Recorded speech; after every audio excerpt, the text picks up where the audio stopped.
right. Great afternoon. It is day 3 at the GEC, and we are so excited to have you here for this very important topic, founder to finish line, fueling founder resilience without burning out.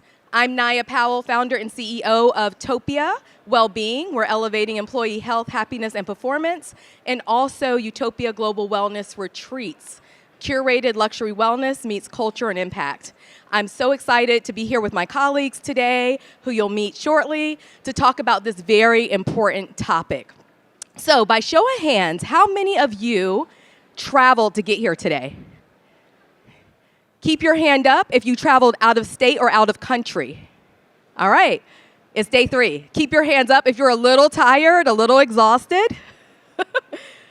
Keep your hands up if you ever feel just slightly burnt out.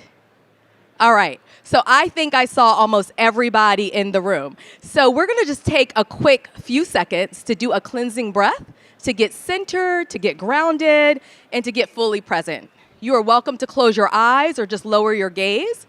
And I'm gonna invite you to just take in a nice, slow cleansing breath, breathing in like you're smelling the roses at GEC.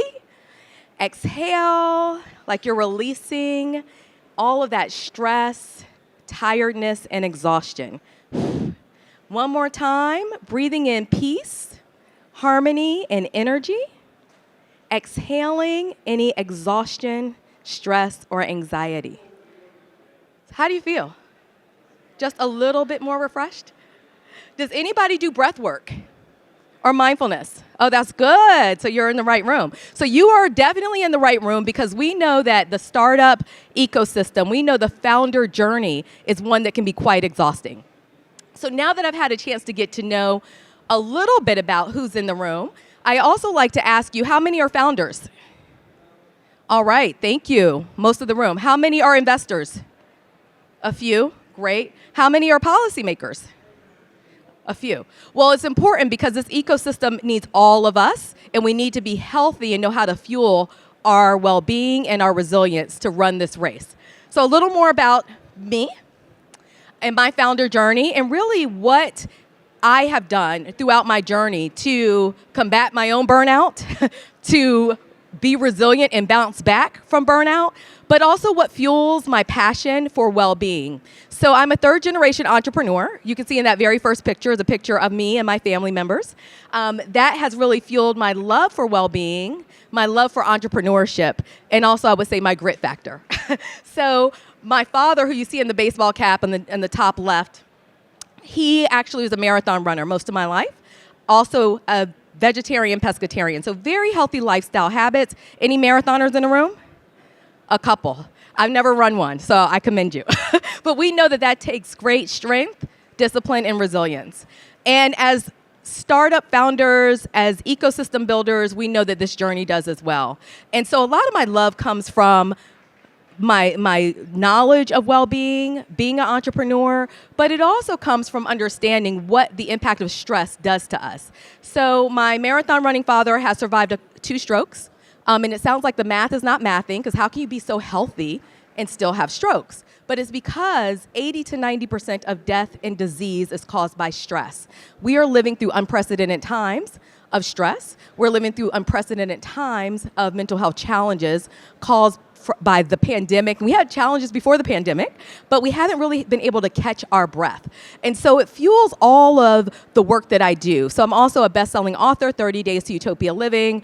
I have graduated from Techstars and Google for Startups. So a lot of my founder journey has also been fueled by my community. And so the work that GEC is doing, and we're all here to do today, is powerful because there's so much fuel that comes from our community in this ecosystem. I also curate global retreats. So I found that in order a lot of times to really replenish, to really restore, to really relax, we have to get away to go up. And so all of these things fuel the work that I do.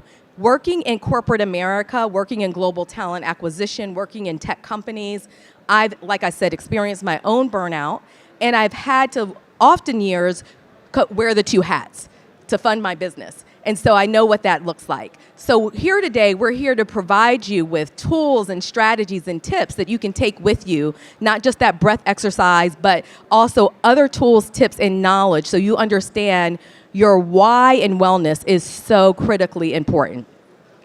I always like to support this with a few stats. So we can see here that we have provided some stats here based on over 100 founders surveyed throughout the globe. So we had a lot of hands raised for people that are from the outside of the United States. Please raise your hands again if you're from outside of the United States.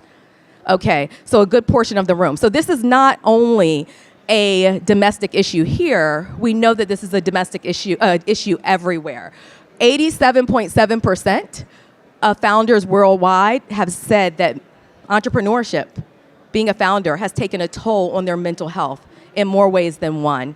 So without further ado, I'd like to hand it over to my colleague, Christina, who is the CEO and founder of Foundology and also a professor, to do a deeper dive on these stats. Thank you, Naya. Thank you, Naya. So I really want to bring all of this to life for you in the room. I think that's really important. The founders who are here, just out there trying to make a difference. The ecosystem builders who are trying to support the founders making a difference. So just take a look at this slide and have a look at all the different symptoms up there. And raise your hand if you identify with one or more of these symptoms up there. Now keep your hands up.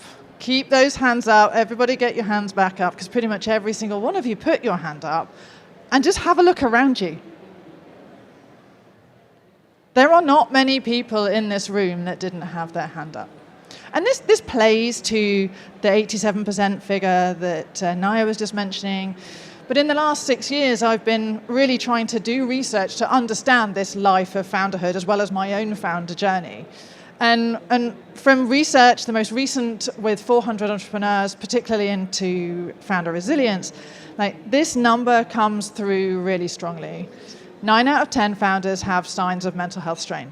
And if you want to go into the details, like the right-hand chart really tells us some of those most prevalent symptoms.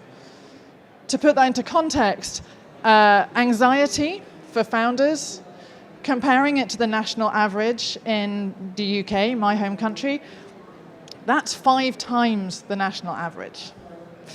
Now, anxiety is toxic. It like takes away our self-efficacy, our confidence.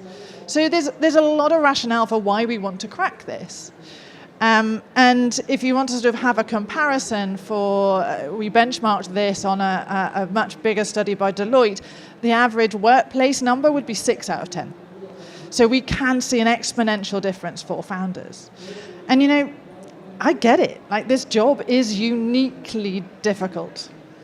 There is obviously the uncertainty, the lack of control that we have as founders in almost every phase of it.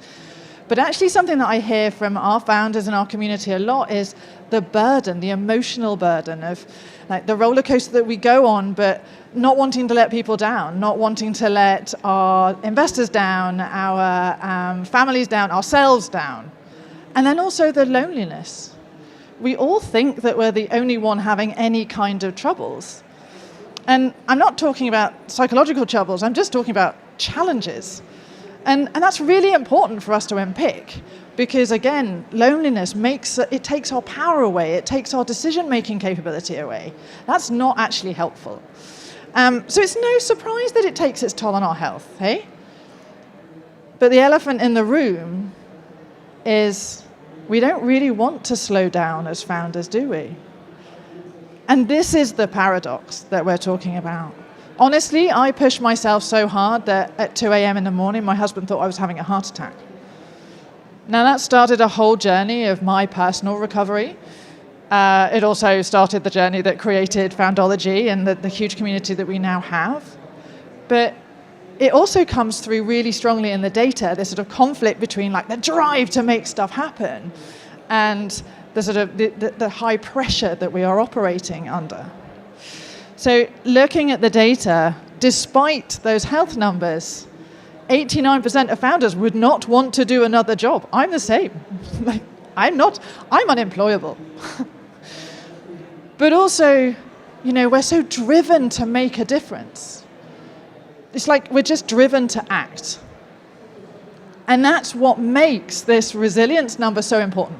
So resilience has been identified by founders, almost all founders, as the most important trait that you need for entrepreneurship.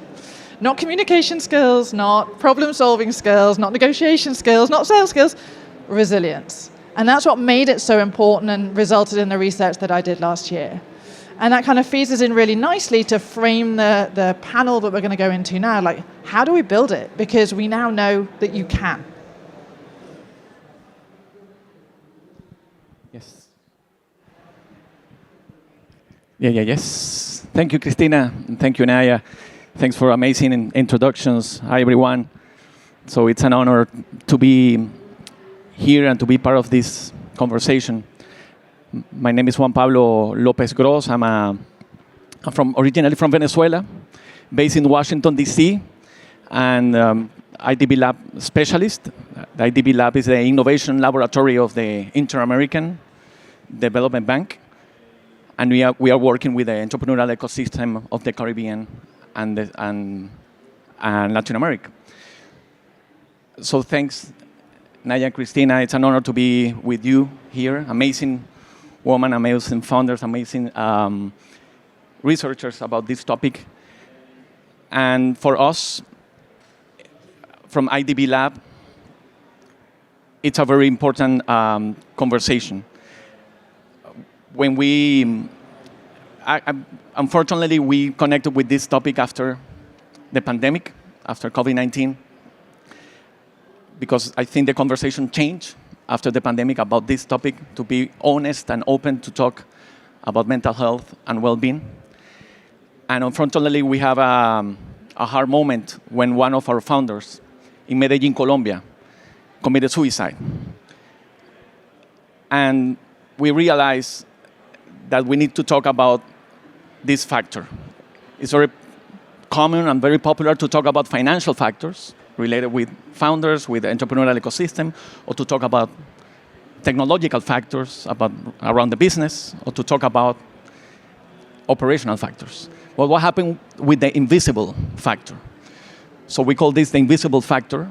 And in 2022, 3 years ago, we made the first research and publication about this topic in Latin America and the Caribbean in partnership with the Wellbeing Project. There is a very well-known NGO working on this. And it's online, the invisible factor, to understand regionally, Latin America and the Caribbean, what's going on with mental health and well-being of founders. And then with Endeavor, we create this partnership in Brazil and in Chile to understand specific countries' situation.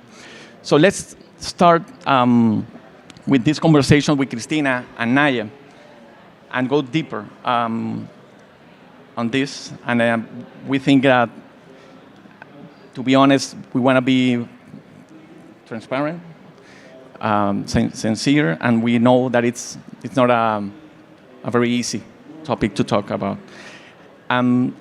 So we understand that a healthy entrepreneur is a healthy startup, and a healthy startup is a healthy investment. So that's the main message here. We are not talking only about the personal condition, that is, of course, very important, but also connect this topic with the business opportunity that represents. Beyond the human perspective, and for those who lead, incubate, accelerate, investment or initiative, it's good business also to face and fund well-being and mental health matters. So let's talk about the why. Maybe start with Christina. Maybe you can share with us what were the key turning points in your career that steer you towards that, what you do now, right? Yeah, for sure. So, I mean, I've alluded to it in a certain sense, but only part of the story. So I was in my second SaaS startup as co-founder. We'd had a small exit from the first. This one was kind of going places. We had big brands like Vodafone, Expedia, and Samsung using our product in their marketing stack. And, like all these brilliant startup awards, we just won Global Martech Startup of the Year or some such award. The result of that meant that we were getting to exhibit in a really massive conference. And that's when that instance of waking up at 2 a.m. in the morning actually occurred. What's more concerning was actually it took a long time for me to put the pieces together. And that forms a big part of what I do now, because I don't spend a lot of my time talking about mental health. It might seem strange, but Foundology is actually about empowering founders to do the everyday better, make better decisions, faster decisions, whilst having a support infrastructure. And that's sort of the outtake of it. It kind of plays back to what I was saying earlier around we don't want to slow down. So actually, how can we find ways to go faster? But really, it's been a journey of self-discovery from my perspective. And I just came out of it thinking, I don't think I'm the only one. And that sparked the research in 2019 that we've recently kind of built on last year. Thank you, Christina. So Naya, maybe you as a founder, right? How do you personally distinguish between pushing through challenges, right, and pushing yourself too far? And I think maybe it's a story from some of the founders in the room. What are your early warning signs of burnout, for example? That is such an excellent question, Juan. So I think self-awareness is key. And I think that that's something I've had the opportunity to cultivate, being in the wellness space for many years. And so when we talk about burnout is really once we've pushed our body, our mind to the point where we're not able to consistently function as rapidly, as quickly, as clearly. We were talking about this earlier, that we all have a capacity cup, every last one. And so we all have a certain amount that we can do within a certain day or time frame. But what happens under extreme stress levels is we're pumping cortisol into the body, and that is causing our body to be in fight or flight. And when we're in that space for extreme periods of time, it breaks down our immune system. Stress literally changes the brain matter. So it's not like, oh, it's a stressful day and nothing's happening. No, it literally changes the brain matter. We're going to get into mindfulness later because it helps to restore that. But it also impacts our energy levels, our temperament, our cognitive functioning, all of the things. So because of my coaching background, I have a heightened level of self-awareness. And so I know that I'm pushing myself too far when that presentation that I could whip together in 20 minutes is now taking me 2 hours. I know I'm pushing myself too far when I've had extended brain fog. I know I'm pushing myself too far when I'm exhausted for days at a time, even when I got a good night's sleep last night. I know that I'm pushing myself too far when I can feel inflammation in the body, or see redness in my eyes, or I can feel tension headaches. So I'm, or not able to even sleep well. My brain is just racing, and you can feel that extended level of stress. And as founders, we know that comes with the territory. However, if we don't learn how to press pause and take some cleansing breaths, which is why I just had to spend a few seconds doing that, because we can do that when we're about to go into a meeting. We can dip off into the restroom or do that in our car while we're at the light or before we go into the building. It's all these little practices that really create a self-care toolkit that we have to have in order to not only survive but thrive. As we were talking earlier, I said, I don't care what vehicle, the most expensive vehicle. Who has a dream car that's like crazy expensive? Anybody? All right, let's hear it. BYD? I don't even know what that is, so it's probably so expensive. Oh, the new brand of Tesla. Okay. No. Tesla's competition. Okay. So is it energy, battery, hybrid, or mostly electric? So that car, even though it probably has the hottest innovation, requires a fuel source. It requires a charged battery.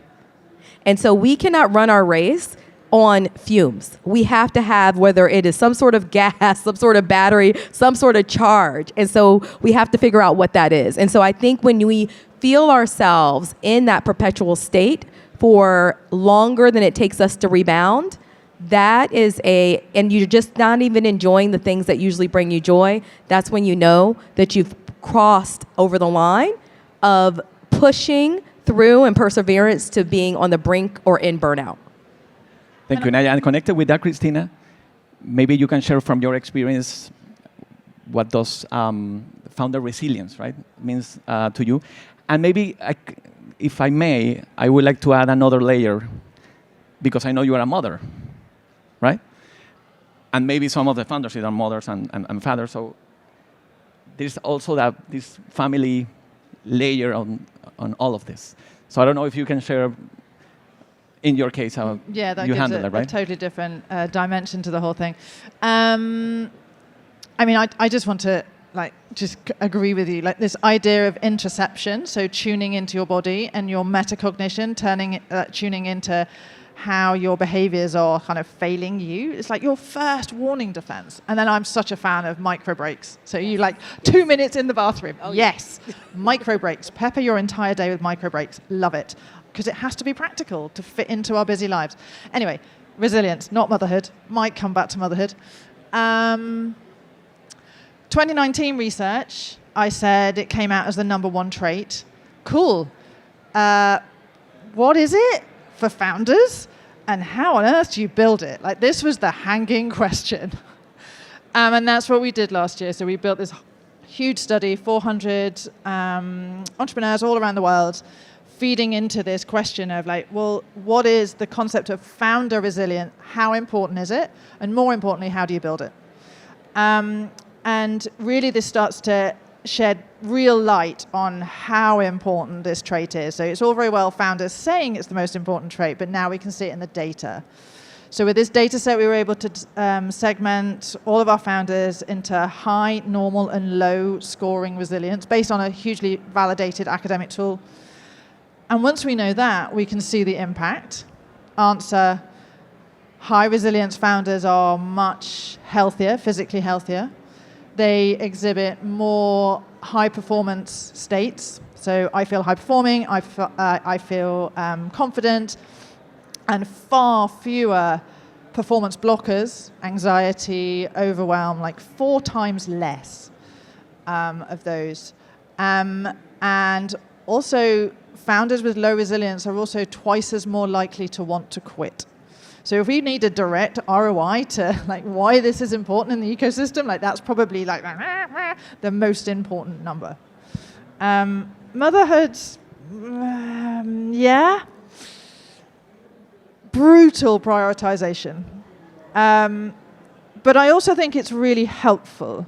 So I went from losing my purpose with my second startup. I basically pushed myself so hard for 3 years, running on cortisol, that I'd rewired my brain to think that anything was a catastrophe, and that's how I ended up with panic attacks. Completely unprompted panic attacks, I might add. I don't recommend that to anybody. But it does send you on a journey to sort of discover what is important. And truth is, that second business, that was not my heartland. And in a way, maybe I needed that stuff to happen to me to come and find the thing that I'm really, truly driven to do, which is foundology and helping the founders. So that purpose element is really critical to your motherhood question. I just have really clear prioritization around when I'm at work, is this delivering benefit for a founder? Yes, no. When I'm not working and I'm with my daughter, am I present with my daughter? Yes, no. There's no gray area between the two. That's the way I do it. Does that answer your wild card question? No, and thanks for sharing that personal story with the room, right?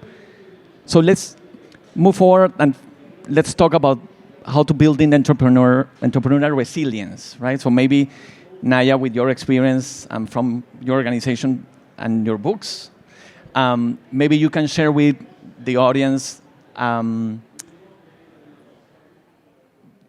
your thoughts about building a business is not, it's a marathon, right? It's not a sprint. So what daily or weekly practices help you and other founders to sustain the energy and drive over time, right? Absolutely. So we do know that being a founder is a marathon, it's not a sprint.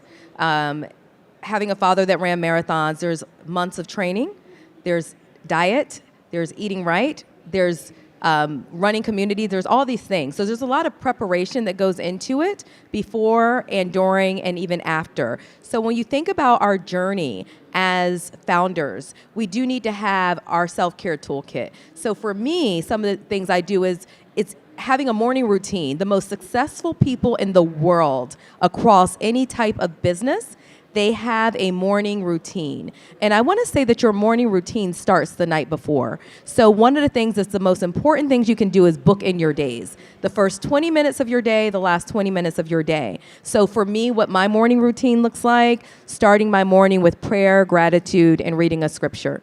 It sounds like a long time, but I can do that in 5 minutes. And if I have more time, I will take more time. It could be taking some cleansing breaths. It could be reading your favorite quote. It can be, please make it not watching the news the first 20 minutes of your day, please, because it's very anxiety producing. And the reason I say this first 20 minutes, your last 20 minutes, is because whatever you take in the first 20 minutes goes into your subconscious and sets the tone for your entire day. So you want to fuel your mind, your spirit, and your body with what you want to be sustaining you for the rest of your day. So that can be your favorite song, whether you need something to mellow you out or you need something to energize you. Again, a poem, drinking some water, moving your body. I also gratitude journal, which is why I created and wrote a gratitude journal. But my journal doesn't just have prompts for gratitude. It has prompts for setting intentions for your day. What intention am I setting? It also says, how will I pour into myself for this day? What am I releasing this day? And what are some of my ahas and takeaways, along with a quote? So I make it easy to do all of these things because these are the things that I have learned to do over years of everything from getting divorced, to relocating, to having to rebuild my life, really hard things, right? So we all have gone through hard things. In addition to that, one of my favorite things is I soak in the tub every night if I'm at home. So that's my own little spa treatment. And I know I provided some things here for you. I've talked about some of them, but remembering your why.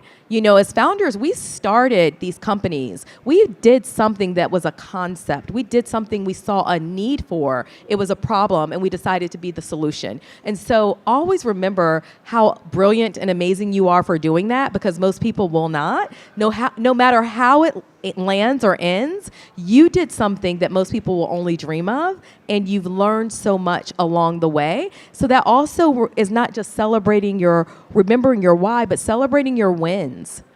This is probably one of the only areas of professions where no matter what we do, we're always looking for the next thing, and nothing ever feels good enough. Okay, so you finally raised $1 million, but now you have to go out and raise 3 more. You know, like, oh, you finally landed Merck or Google as a client. Okay, well, how are you going to grow that revenue even more? So we have to take those moments to remember our whys and celebrate our wins. Also, moving our body. When we move our body, we are releasing those healthy, happy endorphins in our body. So whether it's a walk and talk, create a culture of well-being in your startups. I mean, everything doesn't have to feel like doom and gloom and stressful all the time, because it's also not a way to retain strong talent. And you want to be building not only your own well-being, but the well-being of the culture of your company. And so I won't read through all of them because you can see them. Please take a picture. I saw some of you doing that. But setting healthy boundaries is critically important for yourself. Scheduling your workout time, scheduling your end of day time, scheduling time with your dinner with your family, making sure that you're doing these things so you have a life of harmony. And as founders, we don't often have balance in our vocabulary, but we do want things to be working together for the good. Being a third generation entrepreneur, I know the good, the bad, and the ugly of what this journey can do. Some people are selling they sell their homes, they sell their wedding rings. So it's a big sacrifice. So we have to get anchored. Thank you, Naya. Thanks for sharing the 10-topia A round of applause for that.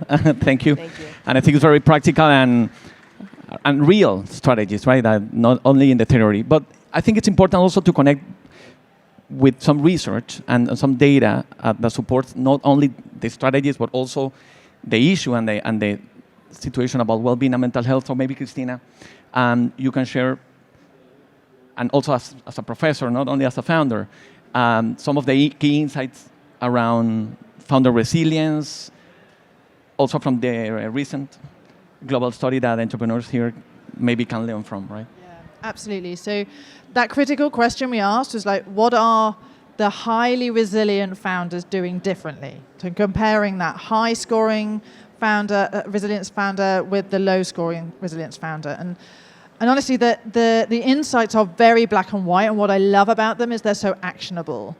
So number one, and it really plays to what Naya has been talking about, performance habits. So I call it performance habits, not well-being habits, performance habits, because it enables our body and mind to perform at our best.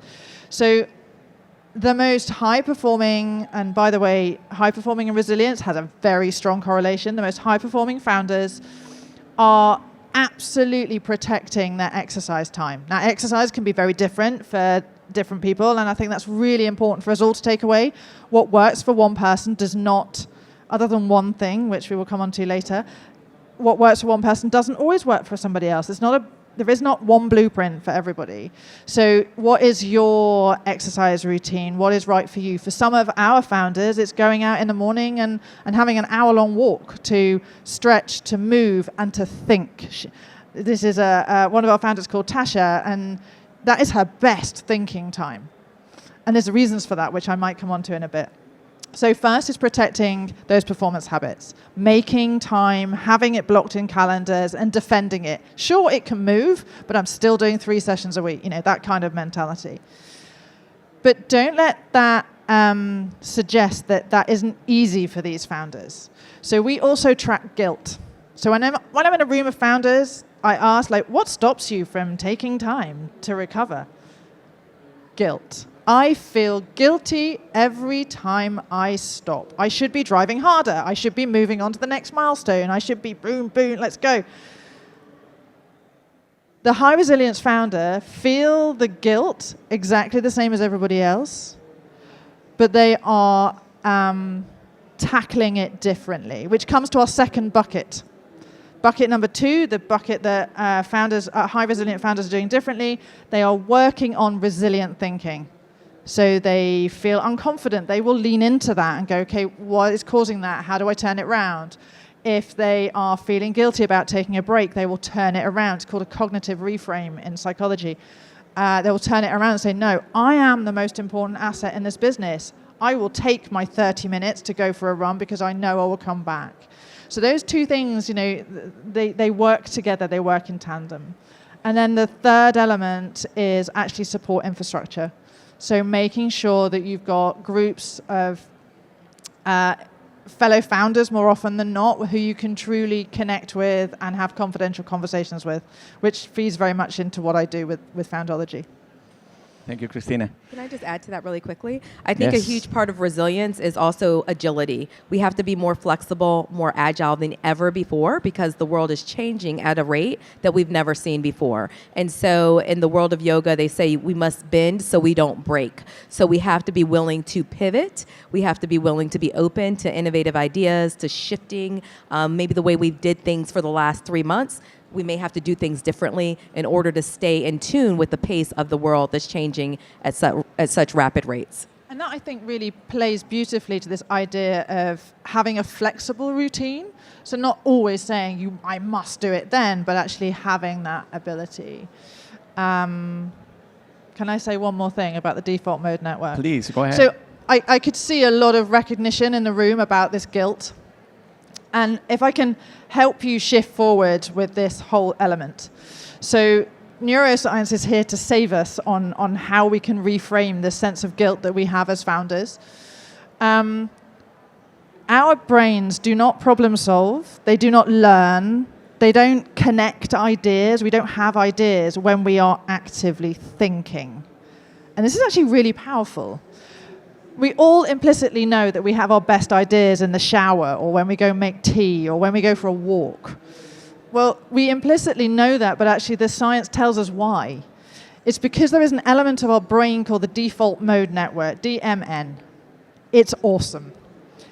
I like to think of it as a little dude in your head who is doing all the filing. So you're at your computer for 2 hours, like trying to really crack a problem, and you can't move forward. Like Naya mentioned, like struggling with a presentation for 2 hours.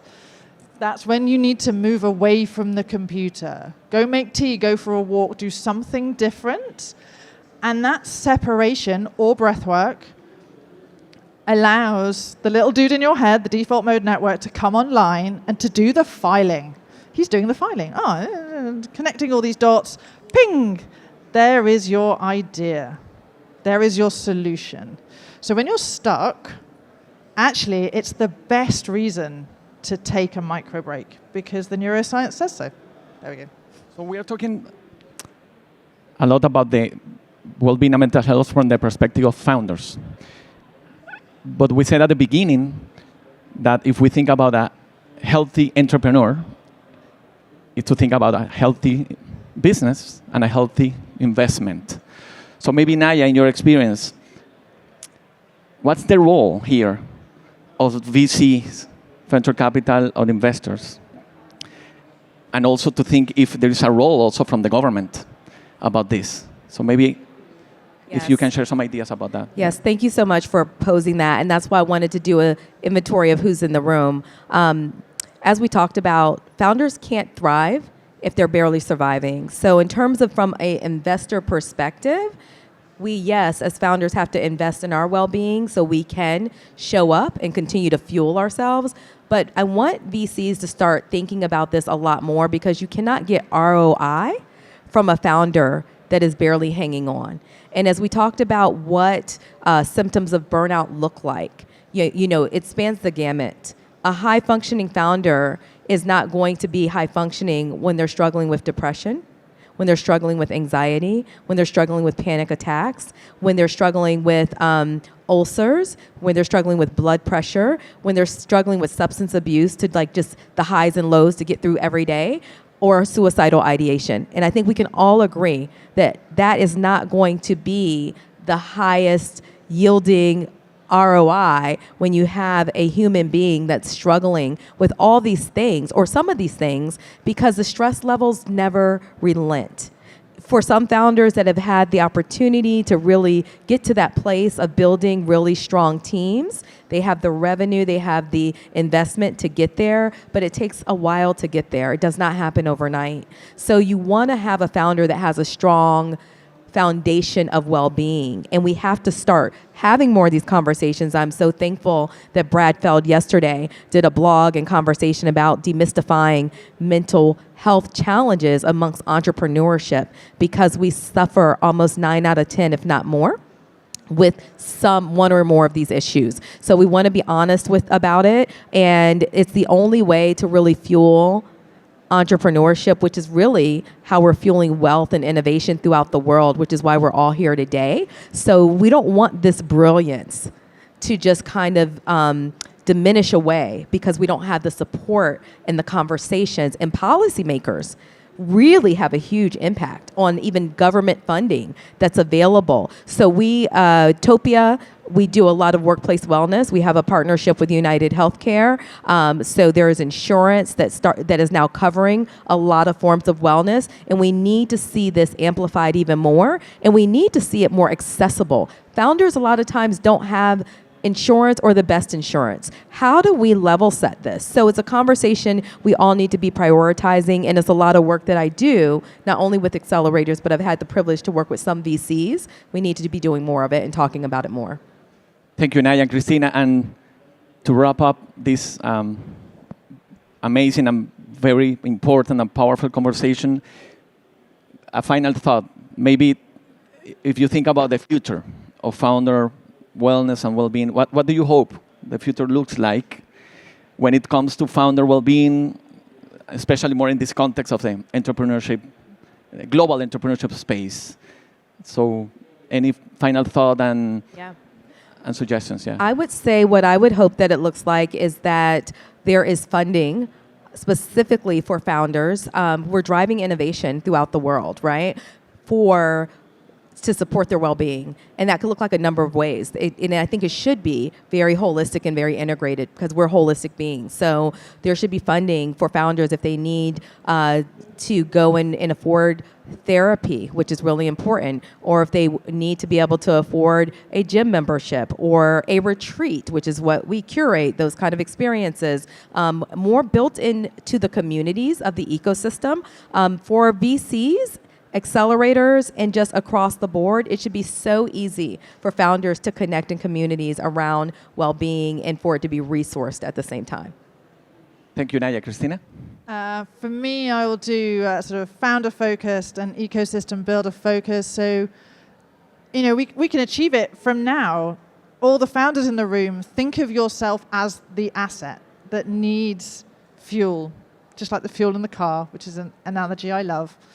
And really sort of think about how you build your day in that way. And something we're working on off the back of the resilience research is actually a founder fuel gauge. So how you effectively have a diagnostic to help you track it like a KPI in the business, which we hope will help transition that shift. And also we work with a lot of really forward-thinking partners, VCs, who invest in this stuff, and it should be standard. And I look forward to a world where much more of that is happening. Thank you so much. Please, a round of applause for Naya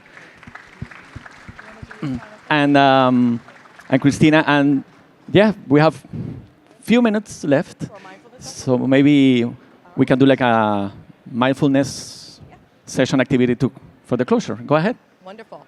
So this is a wonderful opportunity to practice a moment of mindfulness.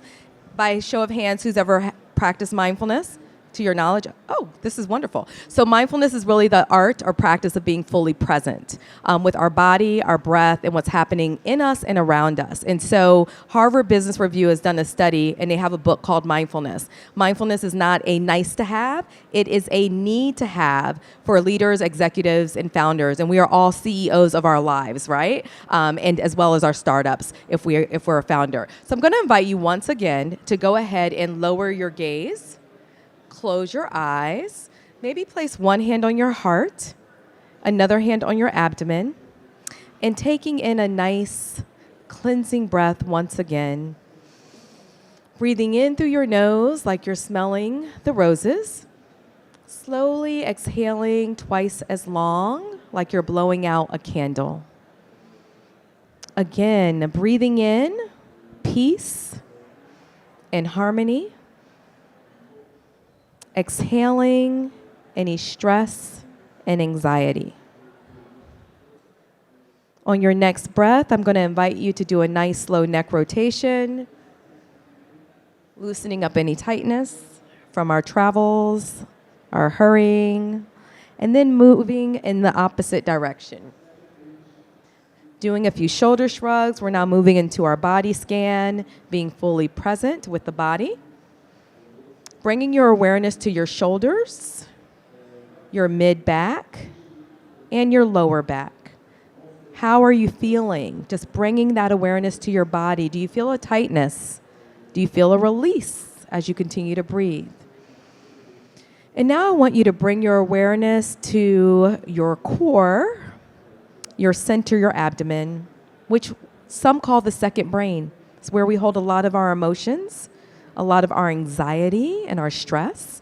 So you're welcome to place both hands on your abdomen, filling up your stomach as you breathe like a balloon, expanding, and now exhaling. One more breath, breathing in peace, harmony, and gratitude. Slowly exhaling and releasing any anxiety or anything that does not serve us.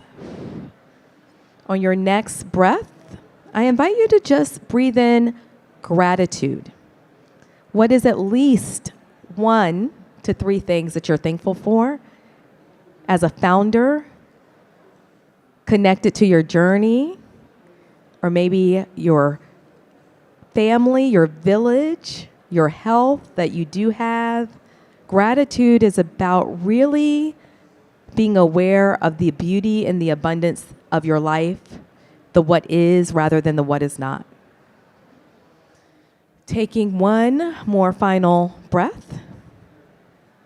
And when you're ready, you can open your eyes at your own pace.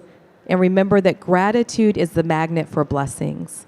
This is something that you can do whether you have 3 minutes, 5 minutes, or 15 minutes. I encourage you to journal, to write it down. You can see there are so many benefits to mindfulness and gratitude, from improved immune systems, improved health, mental well-being, reduced stress levels, and also just even support sustainable leadership.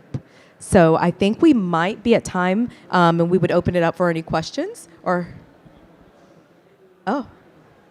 Do we have anybody that wants to share a final takeaway, thought, or reflection? I think I have maybe 1 minute for a couple of final thoughts, and if you want to share any personal experience. And thanks for Hi, I'm for the open conversation. Yeah, go ahead. I'm sorry, owner of Excel Employment Services. I was just going to say the fact that 92% of resilience, because this past year, I've had my business 9 years, but this past year, that word just keeps coming up. Like, we are entrepreneurs, we are resilient. We have to be. It's just part of our DNA. So that was good that kind of confirmed for me what I had been, realizing all this year after all these years of being a business owner. So thank you. And thank you so much. Thank you, Candace. Thank you, everyone. And I will be outside with books and journals if you're interested shortly after we wrap up. Thank you so much. Thank you so much. Let's continue the conversation about this invisible factor. Thank you.